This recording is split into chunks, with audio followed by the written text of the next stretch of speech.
नमस्कार दोस्तों, स्वागत है आपका यूपी वो ट्रिक में। भीम आर्मी संस्थापक चंद्रशेखर आज़ाद ने छतरपुर के धरती पर एक जनसैलाब को संबोधित करते हुए कहा कि नारी शोषण, गरीबों का शोषण, अत्याचार अब सहन नहीं होता। सरकार कोई भी हो, जब जनता उसकी सच्चाई समझ जाती है तो उसे सबक सिखाने में वक्त नहीं लेती। और अब समय आ गया है उन तमाम शोषित पीड़ित जो सड़क पर दर दर की ठोकरें खा रहे हैं, वह अब दोबारा मौका नहीं देंगे। ऐसे तमाम मुद्दों पर उन्होंने बातें किया है जो कहीं न कहीं हमारे साथ आए दिन घटित हो रहा है। मैं चाहूँगा पूरी खबर देखिए और यदि आपको संस्थापक की बात अच्छी लगे तो इसे आग की तरह फैलाइए ताकि शोषित पीड़ित जनता तक यह वीडियो पहुँच सके। आवाज़ मेरी पहली बार सुन रहे हैं तो आशा बहनों की खबरें अपने मोबाइल में पाने के लिए चैनल को अभी सब्सक्राइब करके बगल में घंटी दबा दीजिए। यहाँ के एसपी भी हैं, भैया मेरी बात को याद रखना। एसपी महोदय, जिस दिन सरकार बदलेगी मुख्यमंत्री नहीं बजाएगा आपको। कानून के डंडे में बहुत ताकत है, कभी हमारी कभी तुम्हारी, याद रखना। तो उसे गलतफहमी हुई कि वो शराब के नशे में गया और कट्टा पिस्टल जो भी हो वो लहराते हुए उसने हमारे लोगों को अपमानित किया, हमारे परिवार को बेइज्जत किया, हमारे लोगों को गालियां दी, हमारी बहन की शादी को डिस्टर्ब किया, उनको धमकाया। हमारे लोगों ने आगे बढ़ के जब मुकाबला किया तब मुकदमा दर्ज हुआ। जब मैंने घोषणा की कि हम आ रहे 17 तारीख में सरकार सुन ले, इन्हें लगा, यहाँ के एसपी भी हैं, भैया मेरी बात को याद रखना। एसपी महोदय, जिस दिन सरकार बदलेगी मुख्यमंत्री नहीं बजाएगा आपको। कानून के डंडे में बहुत ताकत है, कभी हमारी कभी तुम्हारी, याद रखना। मेरे लोग भी तुम्हारी इस चोट का जवाब वोट से देंगे, याद रखना। गौर करो, गौर करो मेरे नौजवान सिपाहियों, मेरे योद्धाओं। उनको पता था कि जब चंद्रशेखर आके लड़ेगा तो वो कहेगा 307 में पर्चा दर्ज क्यों नहीं किया। मैं वकील हूं, वो पूछेगा कि दफा 25 का मुकदमा क्यों नहीं लगाया, वो अवैध असला लेके घूम रहा था। बाबा जी ने हमारे परिवार को बुलाया, डरा, परिवार भी डर गया क्योंकि बहुत ताकतवर व्यक्ति है। मुख्यमंत्री उनके यहाँ बैठे रहते हैं, आईजी डीआईजी एसपी उनके यहाँ बैठे रहते हैं, उनको लगा इनके सामने कौन लड़ेगा। लेकिन जैसे ही ये नीले पटके वाले, पीले पटके वाले उनके पास पहुंचे, फिर उसने कहा कि नहीं, टॉर्च नहीं, कट्टा था। फिर उसने कहा कि नहीं, उस पाखंडी को जेल में होना चाहिए।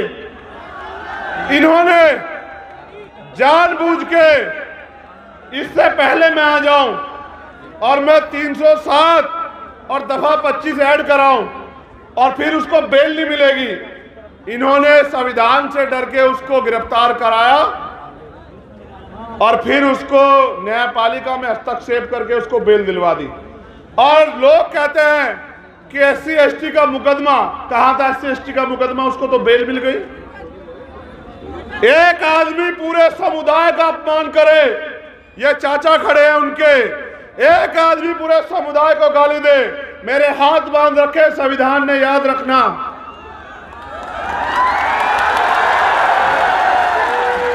अगर संविधान को ना मानता तो तुम्हें बताता कि अपमान कैसे किया जाता, याद रखना मेरी बात को।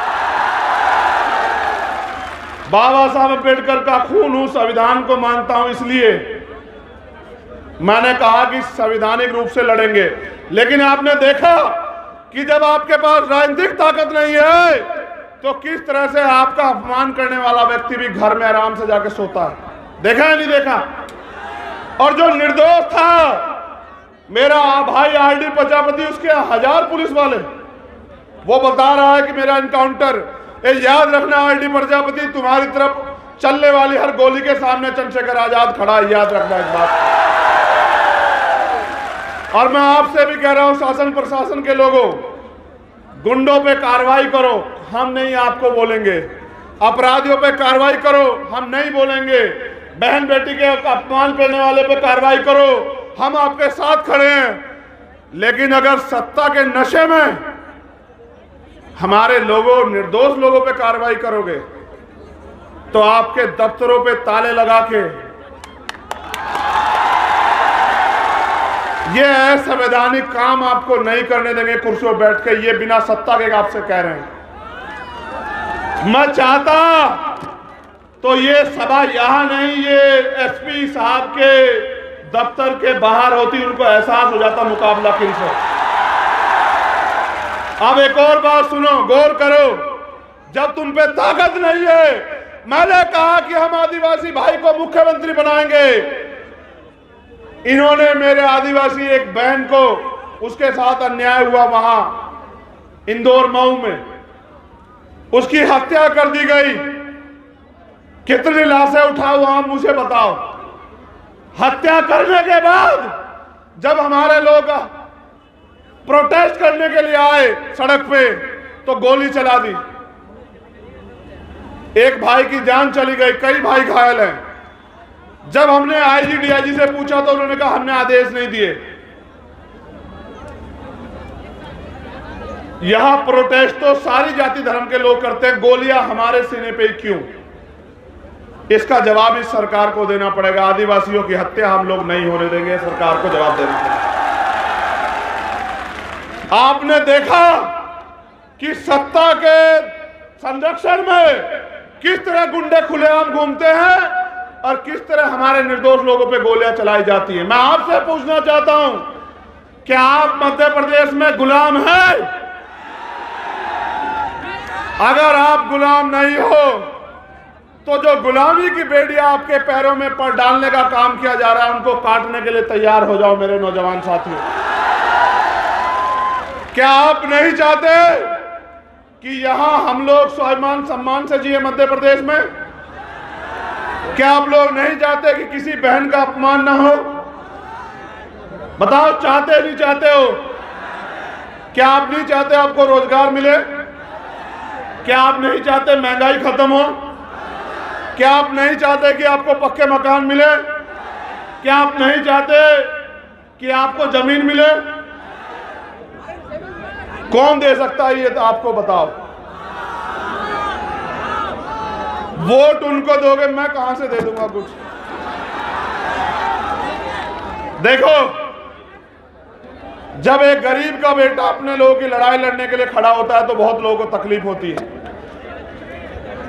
ये आपके बीच का प्राइमरी स्कूल के हेडमास्टर का बेटा आपकी ताकत से, आपने दी ताकत दी, आपने सम्मान दिया कि आज इनकी आंखों में चुभने लगा है। मैंने कभी आपको निराश नहीं किया। आप जानते हो नहीं जानते इस बात को।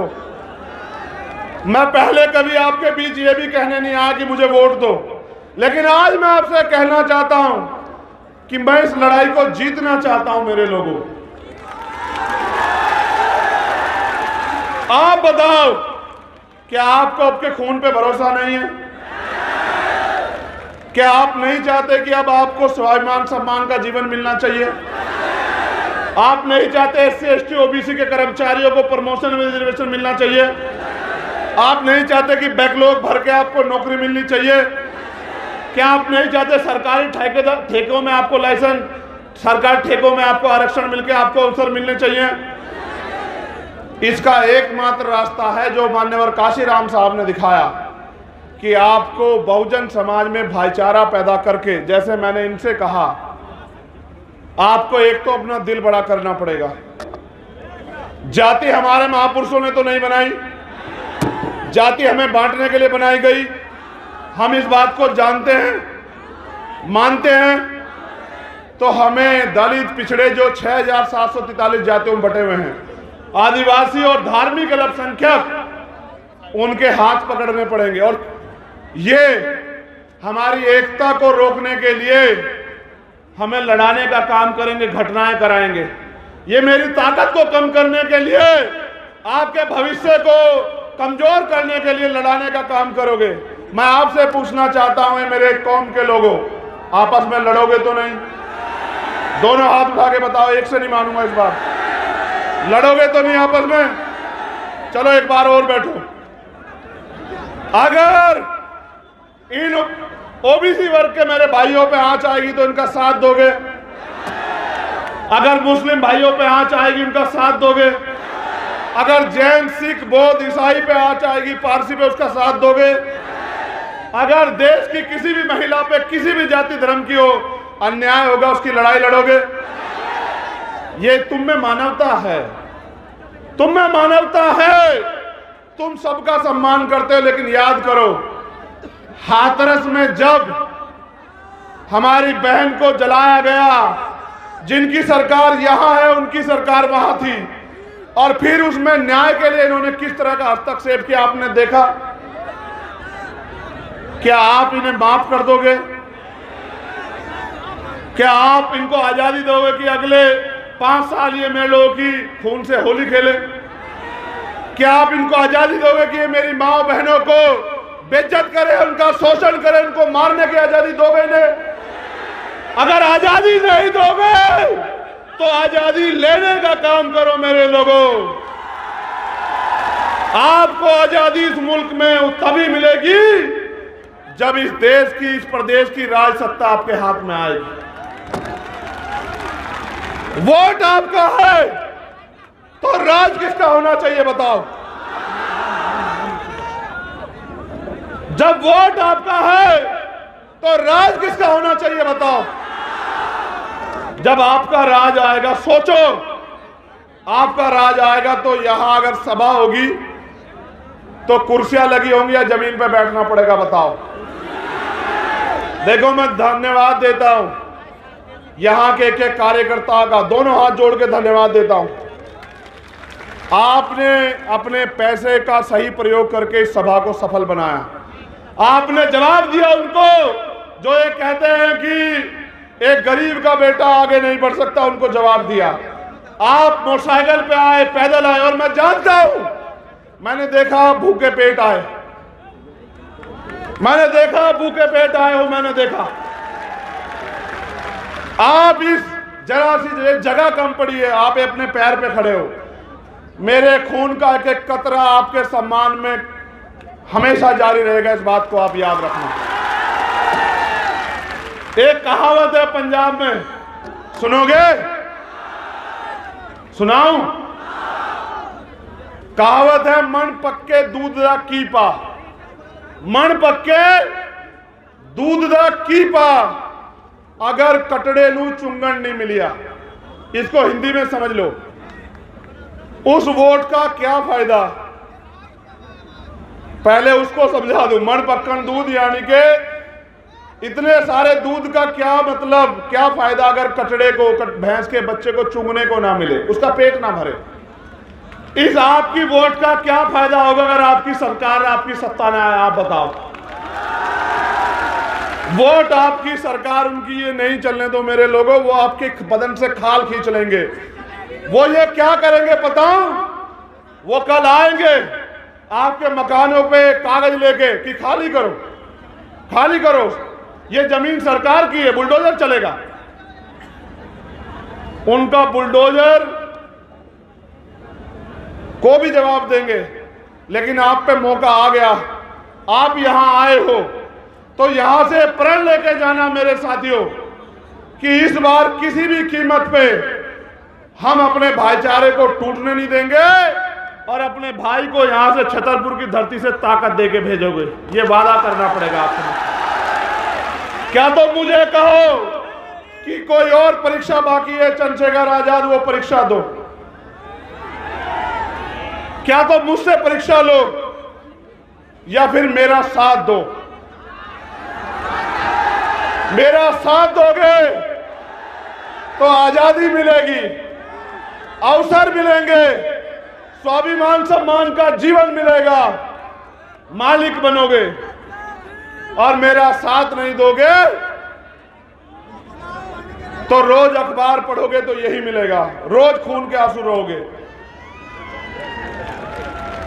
निकलो गांव में, मीटिंग करो, जाओ, मेरी बहनों को, माओ को बताओ कि अब उनके बच्चे, उनका खून मैदान में है, अब उनके सम्मान के साथ समझौता नहीं होने देंगे। आपको आज नहीं तो कल फैसला लेना है कि आप यहां गुलामों की तरह जियोगे या मालिक की तरह जियोगे। ये फैसला आपको लेना है। मैं धन्यवाद देता हूं हमारे एक एक कार्यकर्ता, नेता, साथी और समाज सेवी को, अपनी बहनों को स्पेशली। देखो, बहनों को एक बार नहीं कहना पड़ा ना कि बैठ जाओ। ये है मातृशक्ति का बल, उसका धैर्य, उसका समर्पण। इन मातृशक्ति को आपको जाके समझाना पड़ेगा कि अंधविश्वास, पाखंडवाद से बाहर निकल के बाबा साहब अंबेडकर की मूवमेंट की तरफ चलो, फूले साहू की मूवमेंट की तरफ चलो। अगर बनना है तो बनो मां अवंतिका बाई लोधी, बनना है तो बनो मां झलकारी बाई, बनना है तो बनो मां पन्ना धाई, बनना है तो बनो मां रमाबाई, बनना है तो बनो मां सावित्री बाई, बनना है तो बनो मां फातिमा शेख, और अगर बनना है तो बनो फूलन देवी। कि इतिहास आपको आपके गौरव से याद रखे। मैं अपनी बहनों से कहना चाहता हूं, एक कदम की दूरी है गुलामी की बेड़ियां काटने में। इस बार पैसे वालों के चक्कर में मत पड़ना, अपने खून का साथ देना, मुझे इस लड़ाई को लड़ने की ताकत देना। मैं पूरी जिम्मेदारी से कह रहा हूं इस मंच पे, आपकी तरफ हर उठने वाली हर आंख को चंद्रशेखर आजाद के गर्दन काट के जाना पड़ेगा, उससे पहले मुकाबला नहीं होगा। यहां जो स्थापित दल हैं, उनके नेता आपसे आके क्या कहेंगे? वो आपके रिश्तेदार भी होंगे। क्या कहेंगे? चंद्रशेखर आजाद को छोड़ो। अगर आपको लगे कि चंद्रशेखर आजाद आपका अपना नहीं तो छोड़ देना, मैं बिल्कुल कह रहा हूं। और अगर आपको लगे कि ये आपका है और इसको आपको ताकत देनी है, आपको मनुवादियों के हाथों नहीं छोड़ना कि वो उसका कत्ल कर दे, तो फिर मुझे इस लड़ाई को लड़ने का अवसर देना मेरे लोगों। मैंने उस दिन भी कहा था भोपाल से, आपकी सारी मांगे, जो मांग पत्र आप देते हो, मैं उसको घोषणा पत्र बना दूंगा। याद रखना मेरी बात को। आपके चेहरे की उदासी, आपकी परेशानियों को मैं सींच लूंगा। मैं धन्यवाद देता हूं हमारी लीडरशिप को यहां की, वो बहुत मेहनत करते हैं। मैं उनकी एकता का धन्यवाद देता हूं। ये चाहे सागर वाले हों या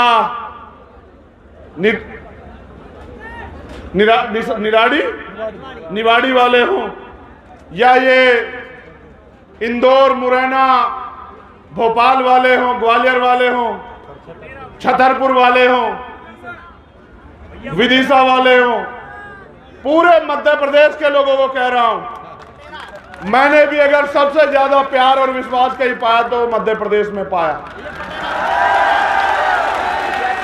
इस प्यार और विश्वास को ऐसे मुट्ठी तान के राजनीतिक शक्ति में बदल दो मेरे लोगों। फिर देखना कि बाबा साहब अंबेडकर का सपना क्यों पूरा नहीं होता इस देश में, मान्यवर काशीराम साहब का सपना क्यों पूरा नहीं होता इस देश में। आओ, हाथ पकड़ लो एक दूसरे के, ऐसे हाथ पकड़ लो एक दूसरे के, खड़े हो जाओ अपनी जगहों पे, हो जाओ खड़े, ऐसे खड़े हो जाओ हाथ पकड़ के, और वादा करो कि हमारी एकता को कोई नहीं तोड़ सकता। आवाज दो, आवाज दो,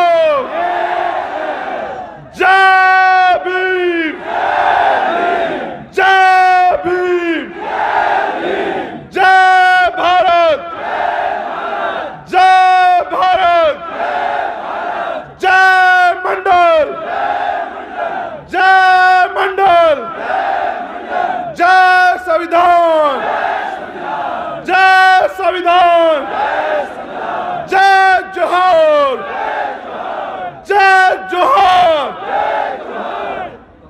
मध्य प्रदेश ग्राम कोटवार संघ ने मुझे ज्ञापन दिया है।